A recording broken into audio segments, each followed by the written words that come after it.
Bienvenidos, un gusto saludarlos. Estamos hoy en Sana que Sana, dispuestos a que aprendamos juntos sobre diferentes temas de nuestra salud física y emocional. Y hoy vamos a hablar de nuestra salud física.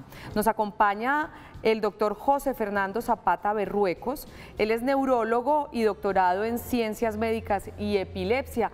Viene, como su bata lo indica, del Instituto Neurológico de Colombia. Bienvenido, doctor, ¿cómo le ha ido? Muy bien, gracias. ¿Y vos? Y epilepsia, a ver, neurólogo ya más o menos sabemos de qué se trata, por acá va la cosa. Doctorado en Ciencias Médicas, ¿qué quiere decir? No, el doctorado es un área pues como de profundización en un tema particular, relacionado pues con la investigación en un campo. Mi campo de investigación fue en el campo de la epilepsia y principalmente fue en el área de las imágenes que apoyan o aportan el diagnóstico de epilepsia. Entonces fue un doctorado relacionado con la clínica de la epilepsia, con la enfermedad como tal, pero apoyado en procedimientos diagnósticos como las imágenes del cerebro. Doctor, ¿por qué habiendo tanto diagnóstico neurológico se enfocó usted por la epilepsia? Porque la epilepsia, pues, uno para trabajar con un tema pues, particular le tiene que gustar. Total. Entonces, la epilepsia es un área que me gusta trabajar y es un área que me interesa aún más porque es una enfermedad muy prevalente, es muy frecuente y es una enfermedad que afecta mucho no solamente al individuo que la padece, sino que también al núcleo familiar y también afecta a la sociedad por los impactos que tiene desde el punto de vista económico, social, laboral. Entonces, realmente el trabajar en epilepsia y en investigar en epilepsia pues involucra pues diferentes áreas del conocimiento y ayuda pues como no solamente a la persona, sino al núcleo familiar y también a la sociedad. Cuando se habla que es muy prevalente, ¿de qué proporción estamos hablando en la epilepsia? Sí, es que es muy variable, depende del lugar del mundo donde se presente, donde se haga la medición, pero pues en general podemos decir que el 1% de la población, es decir, de cada 100 personas en el mundo, una de ellas tiene epilepsia, siendo mucho más prevalente o más frecuente como en lugares, en países en vía de desarrollo. Ajá, perfecto. Con el doctor entonces, José Fernando, estaremos hoy compartiendo este rato hablando sobre epilepsia. Sentémonos, doctor, porque hasta casi las 12 del día vamos a estar aprendiendo y enseñándole el doctor a ustedes, los televidentes, sobre este tema. Por lo que usted decía, por las consecuencias familiares, sociales, genera tanto temor la palabra epilepsia, porque uno a veces oye sobre ese diagnóstico y dice, ¿la cosa es seria? ¿O qué decir de eso?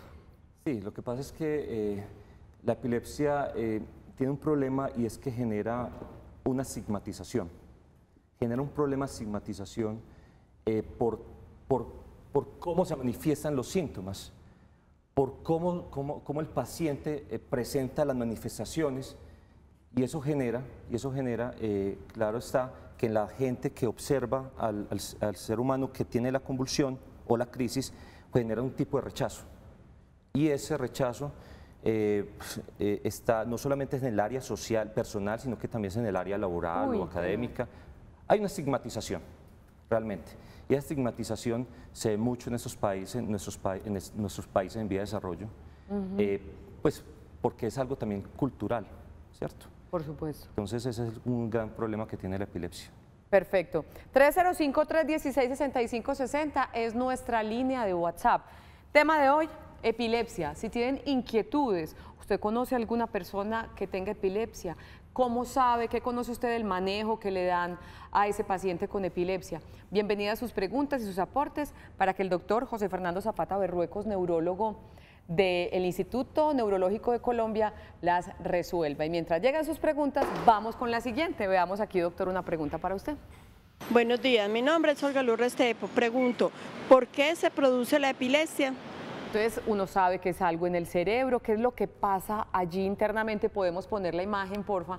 ¿Qué hace que se produzca la epilepsia, doctor? Sí, la epilepsia es una enfermedad del sistema nervioso central, del cerebro, en el cual un grupo de neuronas está descargando de forma anormal.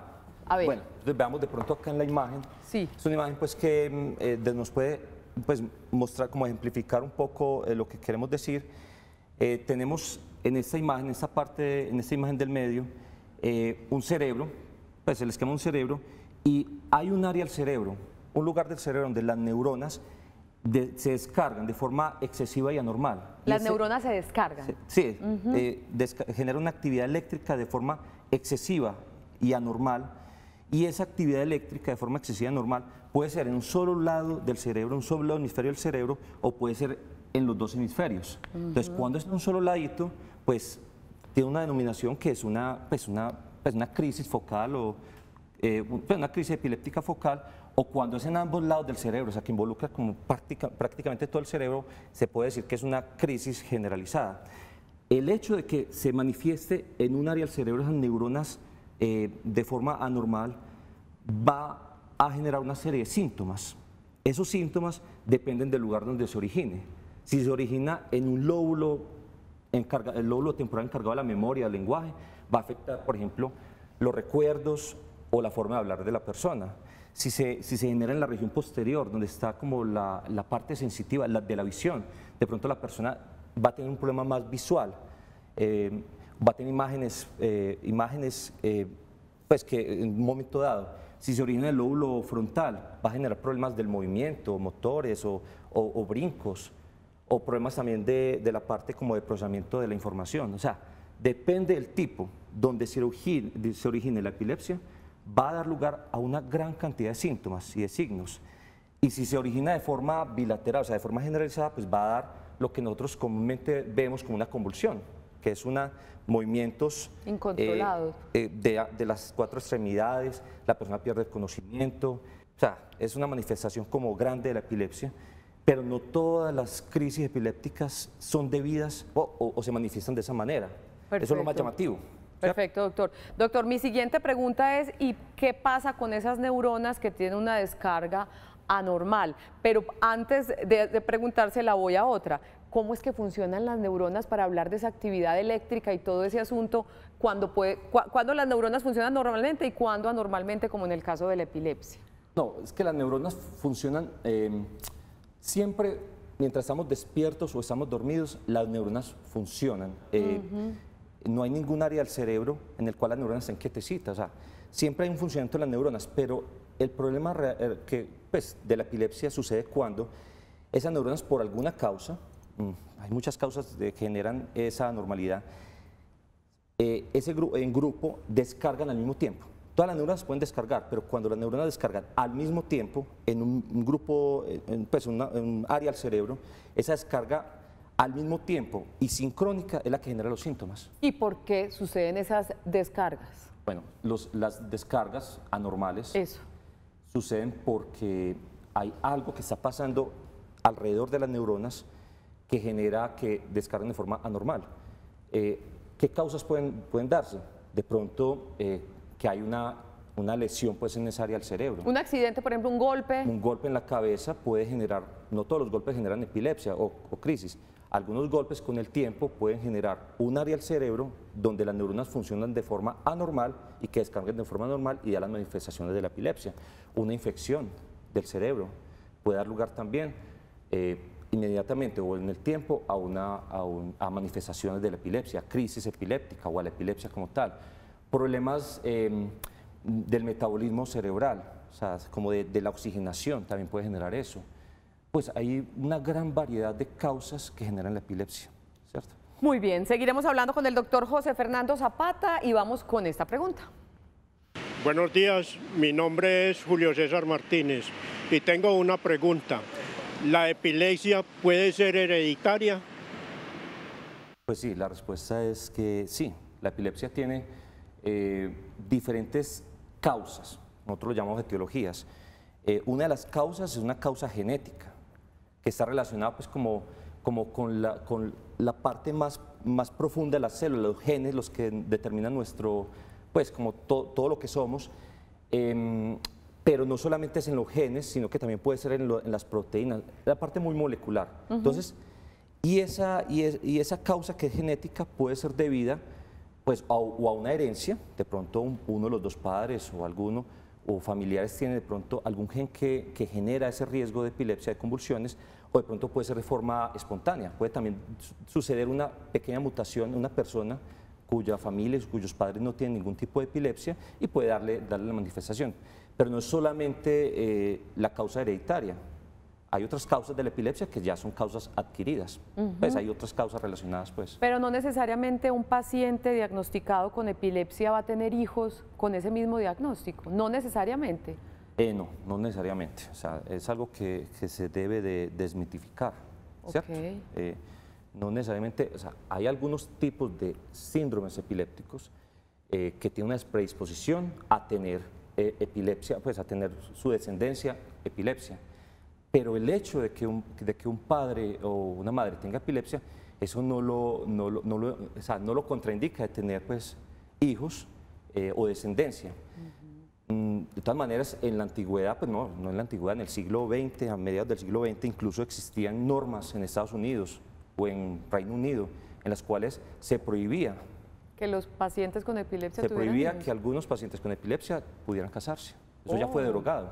Ajá. O sea, el hecho de estos programas que van contra que van para la concienciación pues, de la epilepsia, involucra también políticas públicas relacionadas con que la gente y la población en general pues, no vea a la persona con epilepsia.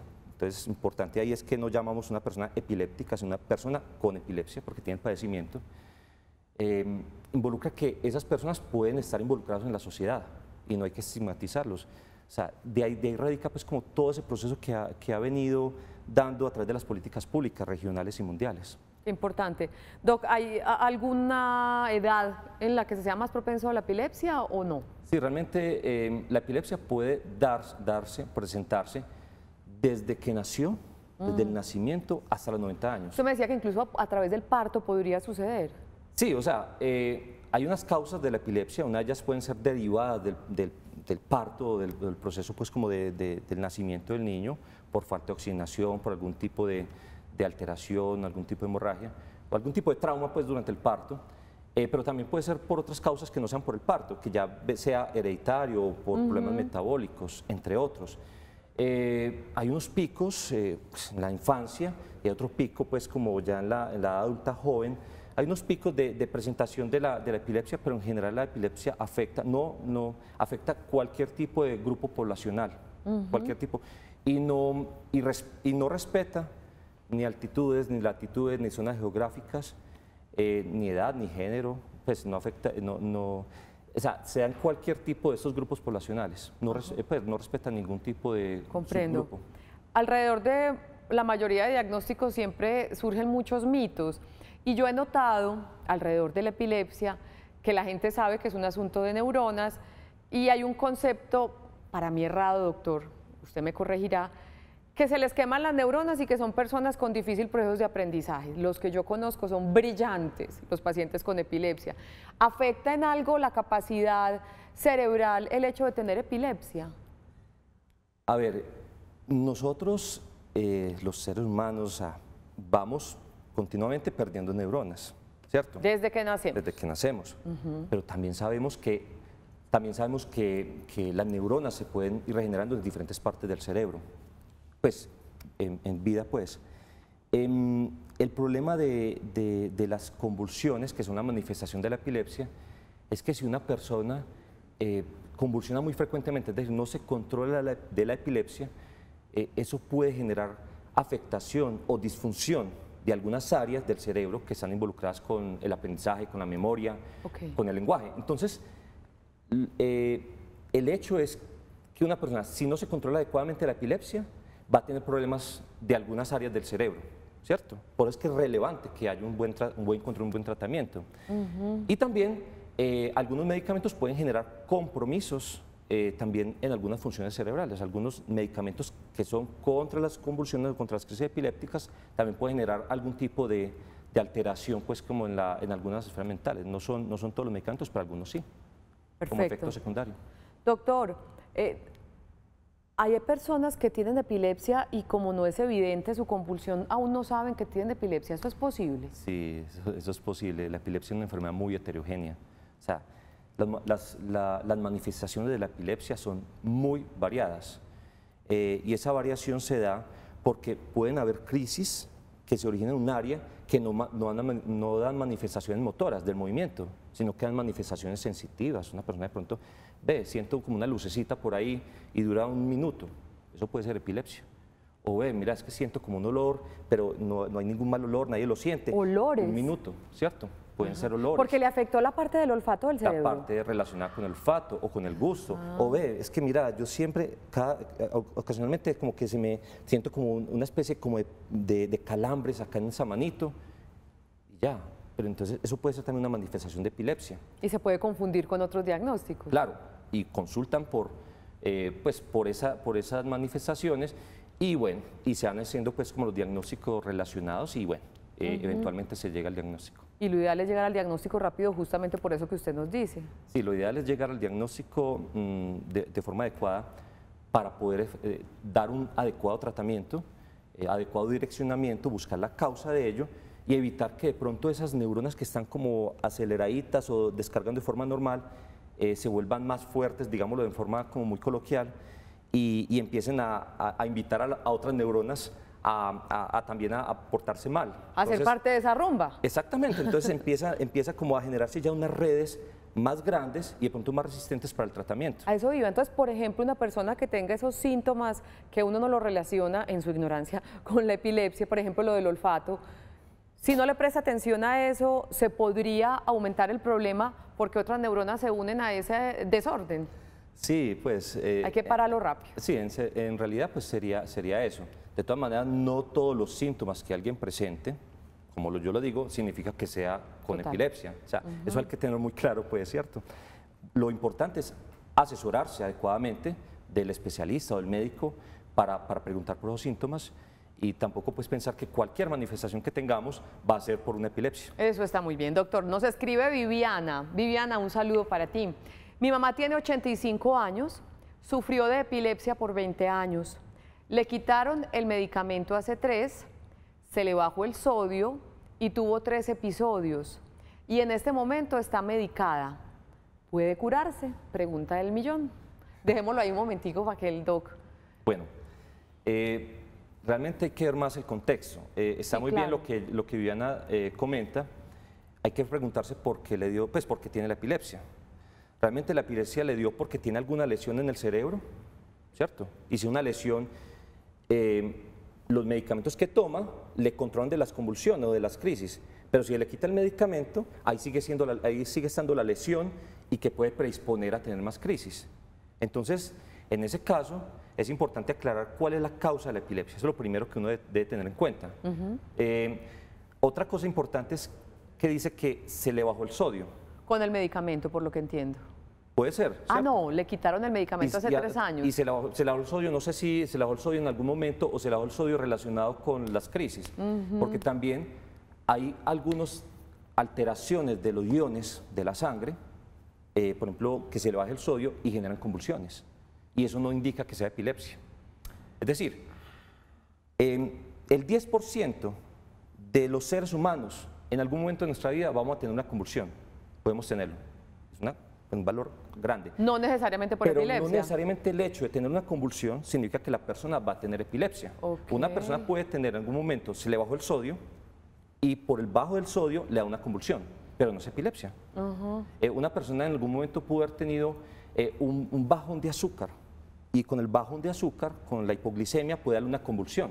No solo un desmayo, sino una convulsión. Una convulsión. Entonces, el hecho de tener una convulsión, única convulsión, no indica que la persona tenga epilepsia. La epilepsia es esa predisposición a tener crisis epilépticas de forma espontánea. Eso es lo que uno define la epilepsia. Por lo tanto, si tuvo de pronto 3 episodios, si se le bajó el sodio en el contexto de las crisis, puede ser que de pronto los episodios hayan sido debido al bajón del sodio. Perfecto. Ya. Seguimos hoy en Sana que Sana hablando sobre epilepsia y queremos que ustedes conozcan a una mujer maravillosa. Ella se llama Marcia, como les contará en la siguiente historia, desde chiquitica tiene epilepsia. Ella se enteró cuando ya era adulta, pero digamos que lo destacable de eso, y veo que también el énfasis del doctor José Fernando es la necesidad de incluir a las personas con epilepsia, de no rechazarlas, que no se genere ese estigma, de que se entienda que son funcionales como cualquier otra persona sin ese diagnóstico. Es que Marcia es un ejemplo vivo de que, a pesar de, ha logrado más que muchas personas que no tienen nada relacionado con un diagnóstico de salud. Es una mujer que tiene una empresa de asesorías que asesora a las personas para crear la empresa desde el principio hasta el final, les ayuda a concebir la misión, la visión, los valores. Mejor dicho, es una mujer supremamente interesante que habla en voz alta y dice tengo epilepsia, lo cual no es fácil justamente por el rechazo que esa condición lamentablemente genera en muchas personas. Veamos entonces la historia de nuestra amiga Marcia y su vida tan chévere que ha tenido. Veamos.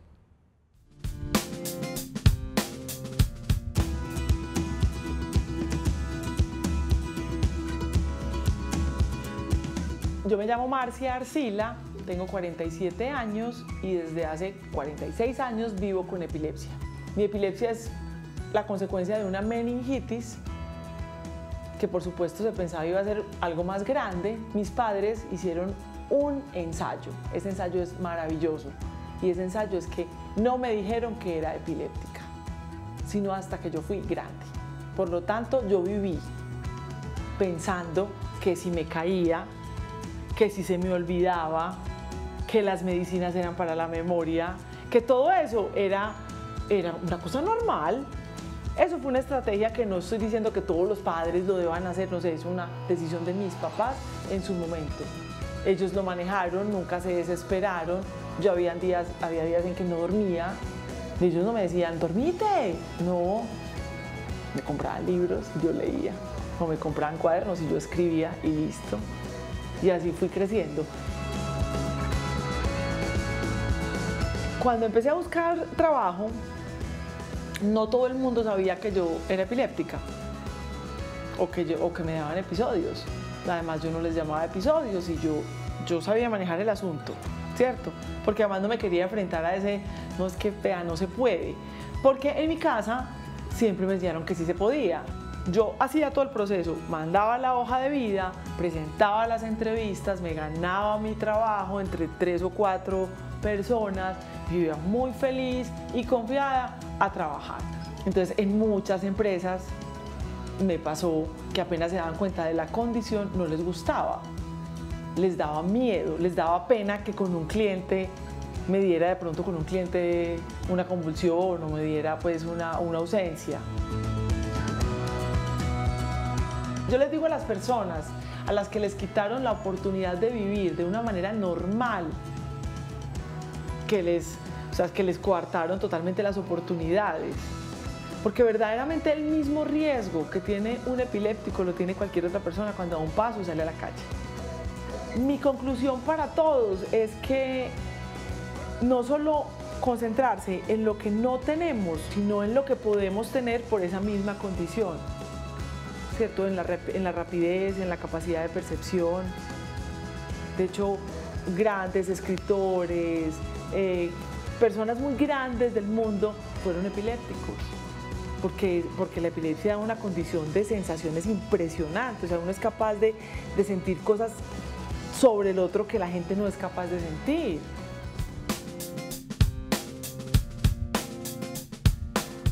Y tenemos aquí a la persona indicada para hablarle esas reflexiones tan bonitas que nos plantea Marcia.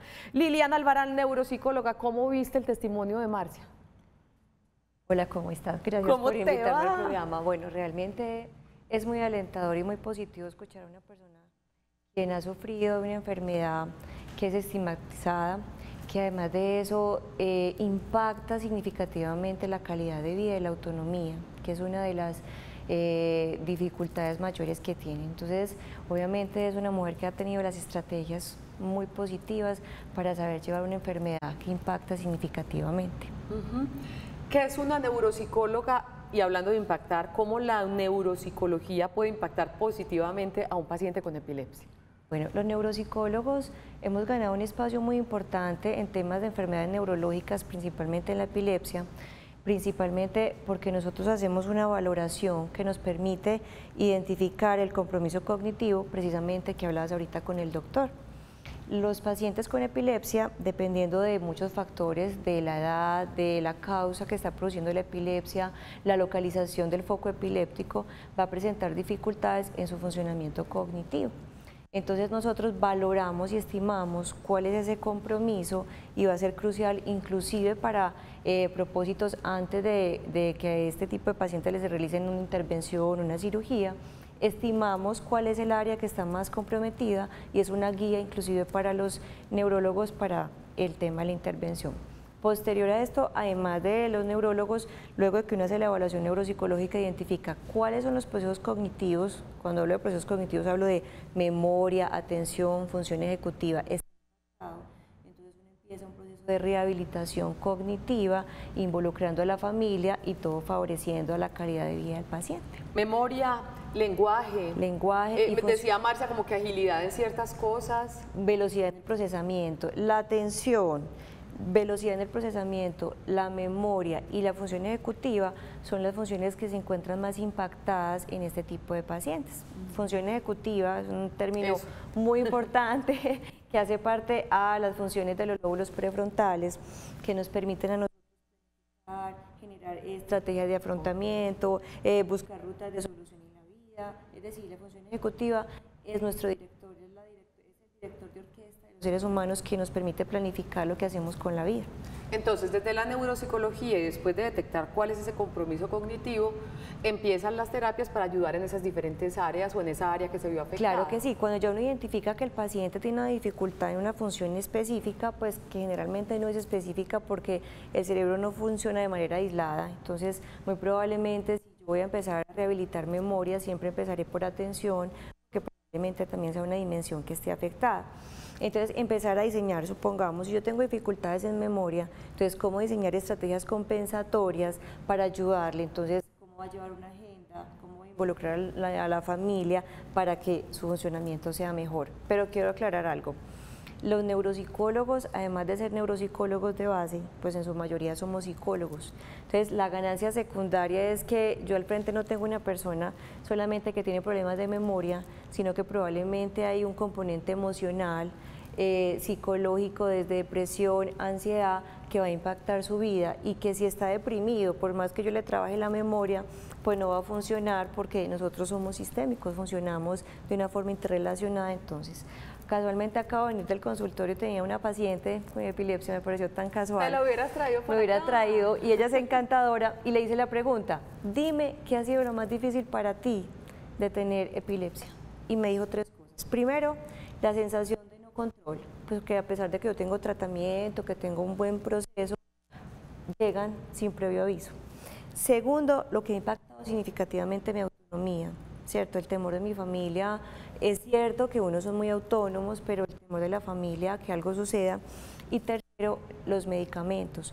Los medicamentos son necesarios y son indispensables, pero a su vez también generan ciertos efectos en los pacientes. Entonces, cuando uno identifica los medicamentos para la epilepsia, también intervienen en el funcionamiento cognitivo. Entonces, si el paciente no está bien medicado, entonces está dormido, su velocidad de procesamiento, entonces son 3 aspectos que a mí me dejaron, yo creo que la conclusión casi que uno puede identificar en este tipo de pacientes. ¿Esa paciente, tú crees que si le hubieras propuesto venir, habría venido en un programa de televisión a decir yo tengo epilepsia? Completamente. Sí. Completamente, porque es una mujer muy estructurada, de edad mayor, que ha aprendido a generar estrategias y que eso le ha ayudado también de alguna forma, porque pues en su carrera fue una mujer absolutamente exitosa y el diagnóstico es desde que está muy pequeña, como una Marcia.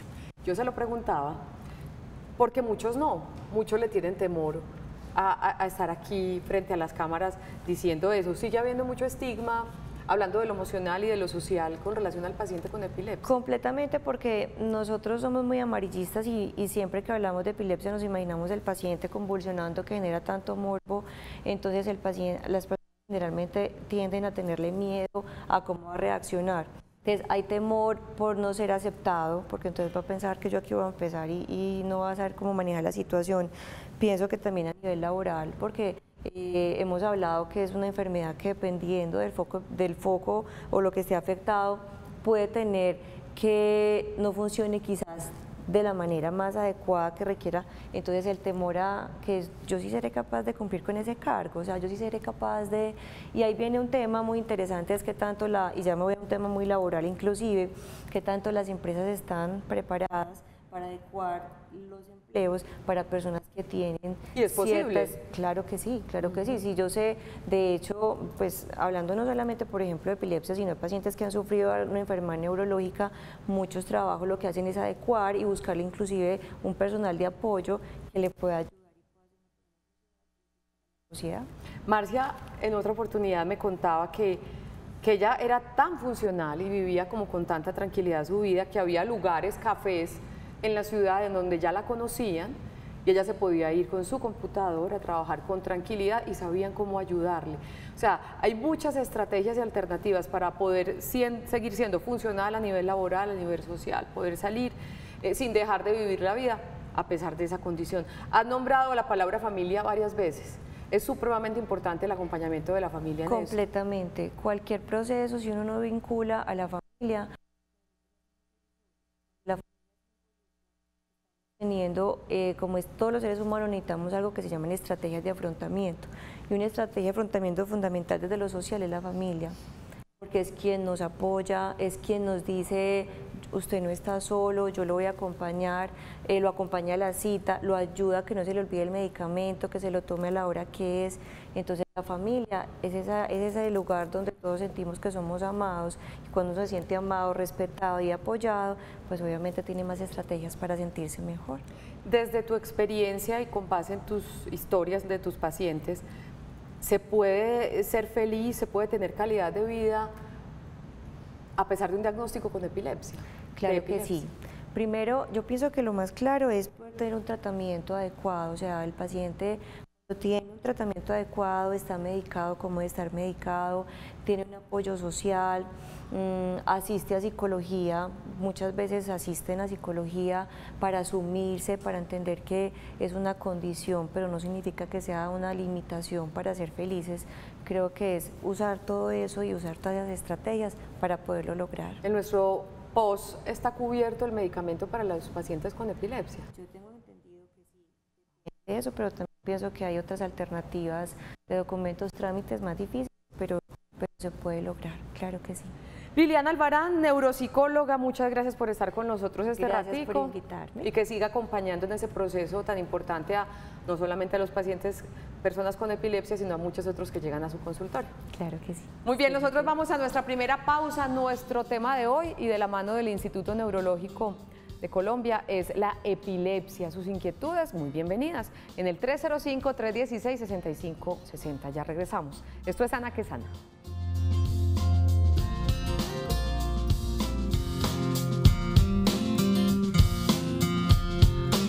Continuamos en Sana que Sana. Hoy estamos hablando con el doctor José Fernando Zapata Berruecos, neurólogo, doctorado en Ciencias Médicas y Epilepsia. Trabaja en el Instituto Neurológico de Colombia. Vamos con algunas inquietudes que ustedes nos han planteado en el 305-316-6560. Buenos días, Sergio. Gracias por ver Sana que Sana. Yo tengo una hija de 7 años y cada vez que convulsiona, siento que se me ahoga. ¿Qué debo saber si se me está ahogando? Y Sergio, tocas un tema muy importante que era infaltable esta pregunta para el doctor, y es cómo ayudar a un paciente con una convulsión de epilepsia. ¿Qué le podemos decir al papá específicamente en ese tema de que él siente que su niña se le está ahogando? Un abrazo para ti, Sergio, y para tu chiquita. Sí, no, pues lo más importante es siempre garantizar que, garantizar la vía aérea, o sea, como que la persona que esté presentando la convulsión o la crisis, pues no tenga algún tipo de obstrucción, pues como para respirar. Tal vez cuando dice que siente que se está ahogando, pues no conozco el contexto de lo que me está diciendo.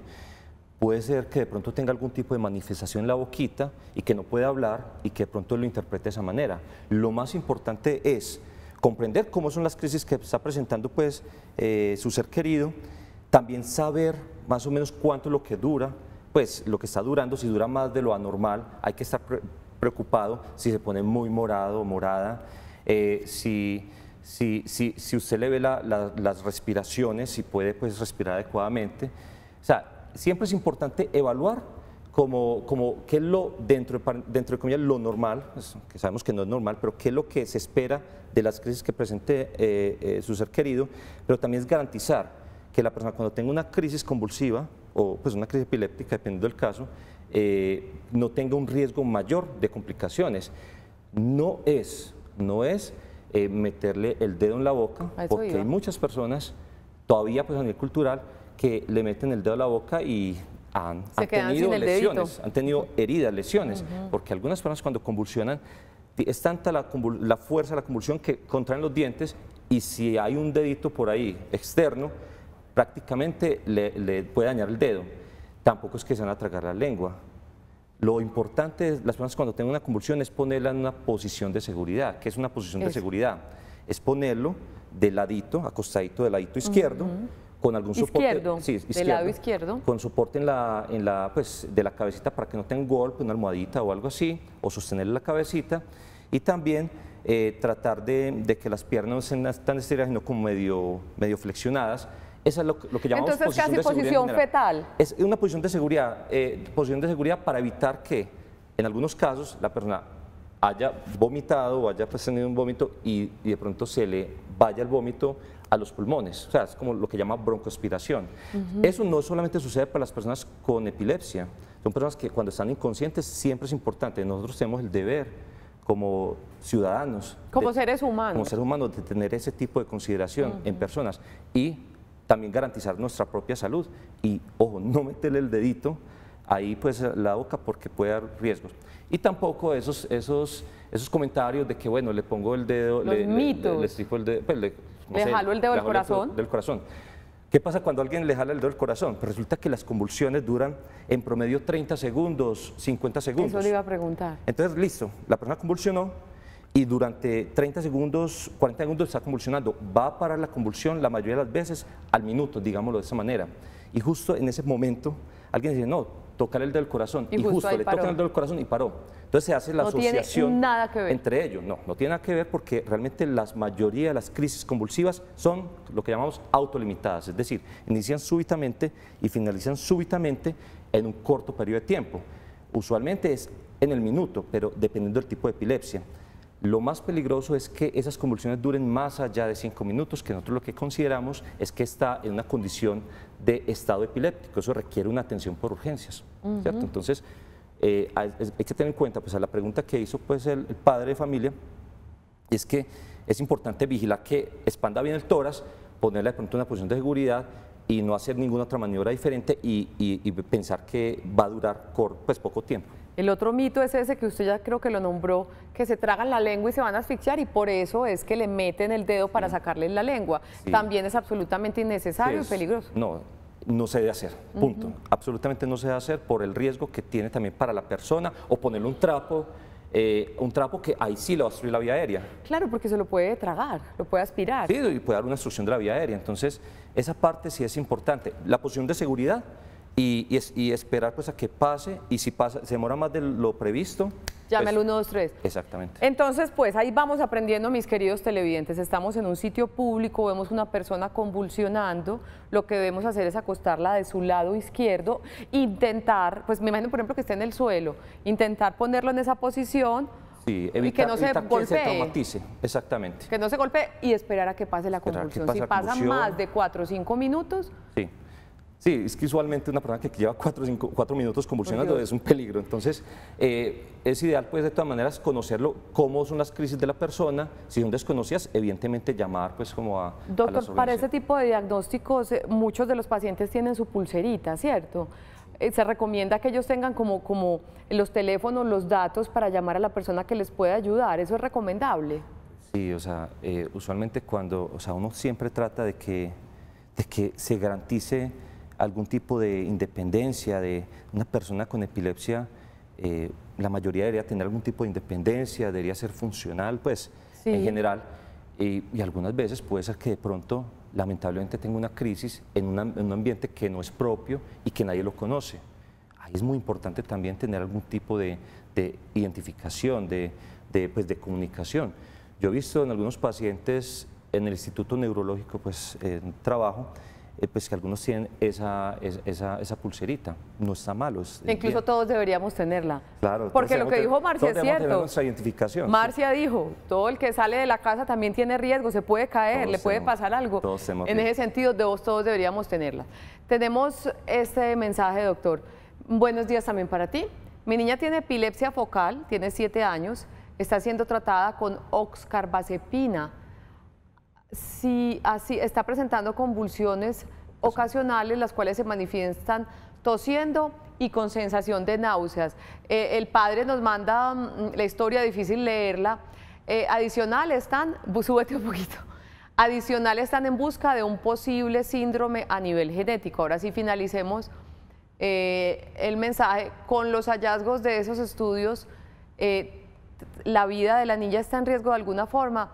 A este hermoso papá preocupado por su niña, pues lo primero que le decimos es que este no es un consultorio, sería irresponsable que el doctor concluyera algo con esa historia. Te mandamos un abrazo a ti y a tu niña, pero ¿qué le podemos decir, doctor? Bueno, otra cosa es que pues yo soy neurólogo de adultos, es decir, hay un área de la epilepsia que pues estamos enfocados en el área de adultos y hay otra área de la epilepsia que es a nivel de pediátrica, entonces son los neuropediatras. Ellos son los expertos en esta área y serían los indicados, y estoy seguro que este padre de familia, esa madre de familia tienen pues un seguimiento porque ya dice que le están buscando una causa a nivel genética, ¿cierto? La parte de lo que pregunta, la vida de la niña está en riesgo de alguna forma, depende realmente de la causa de la epilepsia, o del tipo de enfermedad que está generando o está desencadenando las crisis epilépticas. Por lo tanto, es difícil uno predecir o decir pues, con cierta certeza si tiene riesgo la vida relacionada con la epilepsia sin mayor información. Eso es muy importante que se vaya definiendo pues, con su neuropediatra tratante, dependiendo del tipo de causas que le están encontrando. Puede estar en peligro muchas veces si no se controla la epilepsia. O sea, también las convulsiones pueden dar riesgo, pues como puede poner en riesgo la vida. Un adecuado control y buscar la causa, que en algunas ocasiones no es posible encontrarla, pero depende del pronóstico de la etiología, de la causa como tal. Y cuando regresemos de nuestra segunda pausa, doctor, hablemos de tratamiento, ya es justo y necesario, de las alternativas, no cura, pero sí tratamiento para darle calidad de vida. Claro. ¿Le parece? Por supuesto. Vamos a nuestra segunda pausa, hoy en Sana que Sana, nuestro tema de la epilepsia, en instantes regresamos. Nuestro compañero Israel ha sido una pregunta supremamente importante que quiero aclarar porque es importante para todos. ¿Por qué acostar a esos pacientes, y decía usted fuera cuando no estábamos al aire, no solo a los pacientes con convulsiones epilépticas, acostarlos del lado izquierdo? ¿Por qué es tan importante eso? Bueno, no, eso es algo pues como de la anatomía del cuerpo humano. Realmente es importante acostarlo de lado, primero que todo porque la persona que está inconsciente puede tener contenido alimenticio en el estómago. Entonces, si está acostado boca arriba, puede ser que por efectos de reflujo o de vómito, pues haya una broncoaspiración, se le haya para los pulmones. Entonces, de lado, si está de ladito, entonces puede tener menos riesgo de ello. ¿Y el izquierdo? Y otra característica es que si es del izquierdo, el estómago tiene como la curvatura del estómago está hacia el lado izquierdo. Entonces, si te acostas del lado izquierdo, si tiene un contenido alimenticio, pues el contenido alimenticio va a estar en ese fondo del estómago que está del lado izquierdo. Se va a sentar para ese lado. Se va a sentar en ese lado. Pero si estás del lado derecho, entonces ese contenido se distribuye o hacia el esófago, pues no queda sentadito, entonces se puede volver al esófago y puede dar mayor riesgo de broncoaspiración o de vómito. No solamente para personas con epilepsia o inconscientes, para nuestros procesos fisiológicos de dormir, de no acostarnos con el estómago lleno. Bueno, son una serie de consideraciones que es muy importante, o sea, pues trayendo a colación esta parte, y es muy importante, pues lo que yo he visto en el Instituto Neurológico de Colombia es que nosotros tenemos la oportunidad de brindar también educación, y esa educación es muy relevante, no solamente en darle el medicamento, sino también en educar al paciente y a la familia sobre consideraciones a la hora de tomarse el medicamento o en las horas la forma de dormirse. Muchas cosas relacionadas, o sea, no es solamente tratamiento, sino que es también la parte integral. Perfecto. ¿cierto? Doctor, hablando de tratamiento, nos va a acabar el programa y no hemos hablado de tratamiento. ¿En qué consiste el tratamiento para la epilepsia? Bueno, sí. Es que de este tema hay que hablar demasiado, pues sería fascinante pues hablar mucho más tiempo. El tratamiento de la epilepsia es a través de medicamentos, pues estoy hablando desde el punto de vista de la medicina como tal, es con tratamientos para anticonvulsivos, es decir, frenan la posibilidad de tener nuevos ataques epilépticos. Pero esos medicamentos no son medicamentos o sea, no son medicamentos que curan la epilepsia, ¿cierto? Si hay una causa de base, va a generar que la persona no vuelva a convulsionar, pero no necesariamente indica que la persona se va a curar. La curación de la epilepsia o lo que llamamos remisión de la epilepsia depende realmente de como la causa de la epilepsia. Y por eso es que es muy importante la consulta con los especialistas o con los médicos para buscar la causa. Tenemos un minuto de programa, doctor. Con esa premisa, ¿se puede tener calidad de vida? Lo mismo que le preguntaba a nuestra neuropsicóloga, con un diagnóstico de epilepsia. Es esperanzador el panorama, así sea complicado a veces. ¿Se puede seguir adelante en manos de un buen especialista? Sí, yo pienso que la calidad de vida depende, sí, del diagnóstico de epilepsia, del tipo de epilepsia, de los medicamentos que estés tomando, porque generan efectos adversos también, y también de la familia. O sea, lo que más puede impactar en la calidad de vida de los pacientes es la parte del soporte familiar. Eso es fundamental y debe ser relevante a la hora de establecer un tratamiento para la epilepsia, ¿cierto? Calidad de vida y acompañamiento de la familia. Y yo meto la cucharada como ser humano común y corriente, y es no exclusión a los pacientes con epilepsia ni con cualquier otro tipo de diagnóstico, porque ellos, como nosotros, tienen algún quebranto de salud, nosotros tendremos otro y tenemos el mismo derecho a trabajar, a estudiar, a vivir, como todos deberíamos tener esas oportunidades. Al doctor José Fernando Zapata Berruecos, del Instituto Neurológico de Colombia, gracias, fue muy entretenido conversar con usted. Bueno, muchas gracias a ustedes pues, por invitarme y bueno, algún momento pues podría estar acá también. Es que yo lo quiero invitar a hablar del cerebro, de cómo funciona el cerebro. Es fascinante. Algún día hacemos ese programa bien científico para que juntos aprendamos sobre eso. Gracias a ustedes por acompañarnos. Mañana a las 11 de la mañana los esperamos en Sana que Sana. Cambiamos dramáticamente de tema, un tema también muy importante. Vamos a hablar del acné. El acné no solo se produce en los adolescentes y el acné no solo causa cierto resquemor y un poquito de vergüenza a ellos. Es un tema que se puede prevenir, que se puede tratar, que tiene solución. Por eso mañana hablaremos de la salud de nuestra piel, específicamente del acné. Feliz resto de jueves para todos. Mañana de 11 a 12 del día nos vemos en Sana que Sana. Chao.